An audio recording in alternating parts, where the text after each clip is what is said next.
Bonsoir à tous. Nous allons voir dans la parole de Dieu et je vais voir avec vous la justice de Dieu. Et bien souvent, nous trouvons que Dieu est juste et des fois, nous trouvons que Dieu est injuste. Mais nous allons voir dans la parole de Dieu, c'est quoi la justice de Dieu? Dieu connaît notre avenir. Il permet que nous puissions souffrir. Il a permis qu'Abel meure et que Caïn reste vivant. Pour nous qui lisons la parole de Dieu, nous découvrons la raison pour laquelle Dieu agit seulement par la suite de la lecture. Il y a plein de choses qui peuvent nous rester incompréhensibles, surtout si nous ne continuons pas à lire la parole de Dieu, la Bible. C'est pour cela qu'il faut lire la parole de Dieu et continuer à la lire encore et encore.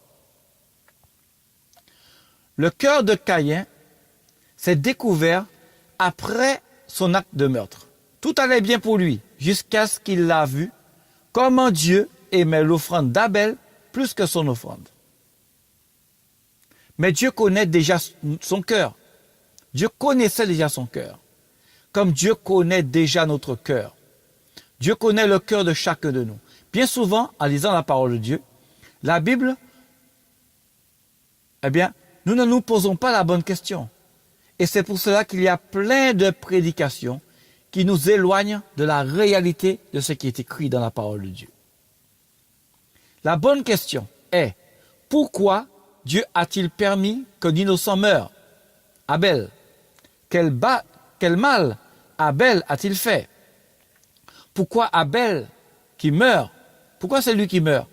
Pourquoi c'est Caïn qui reste vivant? C'est pour simplement définir et démontrer que cette terre est sous l'esclavage du péché. Tous les vrais enfants de Dieu souffrent sur cette terre, car ils ne sont pas chez eux. Tous ceux qui veulent vivre pieusement en Jésus-Christ sont persécutés. Et ils sont persécutés par ceux qui ne veulent pas suivre Jésus. Et l'homme a reçu le pouvoir de dominer sur le péché. L'homme, toi tu es un homme, tu as reçu le pouvoir de dominer sur le péché. Mais l'homme préfère ce pouvoir pour se donner des honneurs, des valeurs et pour se faire du mal, et pour faire du mal aux gens de bien. Et puis après, ils ont l'apparence de la piété, mais ils renient ce qui en fait la force. Pourquoi Dieu a-t-il permis que Sarah ne soit pas enceinte? Elle soit stérile et que ce soit Agar, sa servante, qui ait un enfant avant elle. Oui, Agar a eu Ismaël, alors que Isaac n'était pas encore né. Et Sarah, c'est elle qui a reçu la promesse par Abraham, son mari. Et elle est stérile. Et maintenant, Agar, à peine que Abraham a été vers Agar, Agar est enceinte. Voilà, féconde, on nous dit qu'elle est bénie. On nous dit que Sarah n'est pas bénie, on nous même dit qu'elle est maudite. Vous comprenez? Pourquoi des choses comme ça? Mais on se pose la question, mais où est la justice de Dieu? Pourquoi Sarah a-t-elle attendu aussi longtemps? Alors pourquoi ceux qui font le mal fleurissent? Et pourquoi ils sont plus nombreux que ceux qui font le bien? Pourquoi y a-t-il beaucoup d'appelés et peu d'élus? Pourquoi malgré le fait que Dieu a créé l'homme droit, Dieu a créé l'homme droit, et il cherche toutes sortes de détours? C'est parce que Dieu permet que celui qui fait le bien souffre, afin d'être consolé pour l'éternité dans le royaume de Dieu. C'est pour cela qu'il y a beaucoup de questions dans le cœur charnel qui nous éloignent de la parole de Dieu, de la réalité de la parole de Dieu, comme beaucoup sont en train de le faire maintenant. Pourquoi des accidents? Pourquoi des enfants meurent dans des accidents ou dans d'autres maladies? Pourquoi y a-t-il plein de malades dans les hôpitaux? Pourquoi y a-t-il des actes de violence dans le monde? Pourquoi des enfants perdent leurs parents? Et pourquoi des parents perdent leurs enfants? Pourquoi y a-t-il beaucoup d'innocents sur cette terre qui pleurent alors qu'ils n'ont rien fait de mal? Pourquoi beaucoup d'injustices dans les tribunaux? Mais sache que la parole de Dieu, dans la parole de Dieu, il est écrit, « Je ne t'abandonnerai point, je ne te délaisserai point. » On passe trop de temps à réfléchir sur des choses qui nous empêchent de ressentir l'amour de Dieu. Nous n'habitons pas sur cette terre, c'est pas notre demeure. Nous sommes étrangers. Notre récompense n'est pas sur cette terre. Notre récompense se trouve dans l'éternité, le bonheur éternel, la nouvelle terre. Jésus n'a pas prié de nous enlever sur cette terre, mais de nous préserver du mal. Nous sommes étrangers sur cette terre et nous soupirons des jours meilleurs. Nous attendons le retour de Jésus. Dieu nous a tout donné pour dominer sur le péché. Dieu nous a tout donné pour dominer sur toute mauvaise action qui pourrait nous tenter. Mais nous aimons tellement les honneurs. Et lorsque nous ne sommes pas honorés, eh bien nous faisons du mal autour de nous.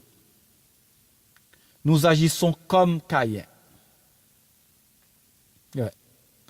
Mais nous devrions dire qu'il m'arrive du bien, qu'il m'arrive du mal, que j'ai de l'argent ou pas, que les gens m'aiment ou pas, je domine sur le péché. Alléluia. Je suis le gardien de mon frère. Suis-je le gardien de mon frère? Oui, je suis le gardien de mon frère. Je ne dois pas être jaloux. Je ne dois pas être jaloux lorsque Dieu bénit quelqu'un. Je dois garder l'amour dans mon cœur. Je dois garder l'amour dans mon cœur. L'amour doit toujours être dans mon cœur. Même si Dieu ne porte pas un regard favorable sur mon offrande, je dois garder l'amour dans mon cœur. Ce que j'offre, je l'ai offert à Dieu. Il n'a pas pris un regard, il n'a pas porté un regard favorable. Mais je connais Dieu, je sais qu'il est amour. Je ne vais pas me déstabiliser, encore changer mon cœur ou encore rentrer dans la haine. Je dois rester dans l'amour. Mais je dois garder l'amour dans mon cœur. Si Dieu ne porte pas un regard favorable sur mon offrande, qu'importe. Sur ce que j'offre, qu'importe. Sur ce que je fais autour de moi, qu'importe. Je garde l'amour dans mon cœur. Celui qui peut aider son frère, ce n'est pas seulement qui a plus de moyens que lui. C'est celui qui n'a pas non plus seulement. Ce n'est pas non plus seulement celui qui a autant de moyens que lui. Cela peut être aussi celui qui a moins de moyens que lui. Mais Dieu, il a dit quoi à Gédéon? Va avec la force que tu as. N'attends pas d'avoir une grande force pour faire le bien autour de toi. N'attends pas d'avoir beaucoup d'argent, encore beaucoup de moyens, beaucoup d'efforts, beaucoup de force physique. Et oui, fais le bien, fais le bien, fais le bien. Dieu, il va te bénir, il va te bénir. Amen. Va avec la force que tu as. C'est ce que Dieu dit à Gédéon. Et ensuite, il a vaincu les Amalécites, car la parole de Dieu dit, celui qui sait faire ce qui est bien, et qui ne le fait pas commet un péché. Ne commets pas de péché, fais le bien, qu'importe. Obéis à Dieu, tu verras, avec Dieu tu ne seras jamais déçu. Tout ce que Dieu permet sur cette terre, aussi douloureuse qu'elle puisse être, cela doit nous encourager à nous maintenir dans les œuvres de Dieu. Nous devrions toujours agir selon Dieu, avec amour, avec bonté, avec générosité.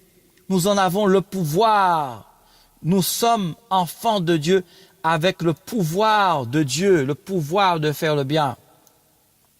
C'est ce pouvoir que Dieu lui-même nous a donné. Que personne ne dise qu'il n'arrive pas à faire la volonté de Dieu. Que personne ne dise je n'arrive pas à obéir à Dieu, mais que chacun puisse rechercher la présence de Dieu pour puiser dans la présence de Dieu la force que Dieu lui-même nous donne pour pouvoir vaincre notre propre chair qui nous entraîne dans le péché. Que nous puissions sortir de là triomphants et victorieux. Dans Luc chapitre 10, verset 19, « Voici, je vous ai donné le pouvoir de marcher sur les serpents et sur les scorpions et sur toute la force de l'ennemi, et rien ne pourra vous nuire. Toutefois, ne vous réjouissez pas de ce que les démons, les esprits vous sont soumis, mais réjouissez-vous plutôt de ce que vos noms sont inscrits dans les cieux. Vos noms sont inscrits dans les cieux. Alléluia. Même avec un tel pouvoir, nous ne pouvons nous réjouir sur aucune chose que nous obtenons sur cette terre. Mais notre joie est de savoir que Jésus revient et que nous vivrons avec lui pour l'éternité. Enseignons-nous ces choses afin que celui qui nous écoute soit un véritable prédicateur. Enseignons-le afin que ceux qui nous écoutent puissent parler à leur tour dans l'exactitude de la parole de Dieu. Amen. Faisons le bien. Dieu nous demande de le faire. Ayons confiance en Dieu et faisons le bien. La justice de Dieu, eh bien, nous serons récompensés pour l'éternité. C'est ça la justice de Dieu. Dieu te fera justice parce que tu as décidé de faire le bien. Alors tu seras béni pour l'éternité. Que toute la gloire soit à Dieu. Gloire à toi, Seigneur. Alléluia. Amen. Que Dieu vous bénisse. Que Dieu vous bénisse. Que Dieu vous bénisse au nom de Jésus. Amen.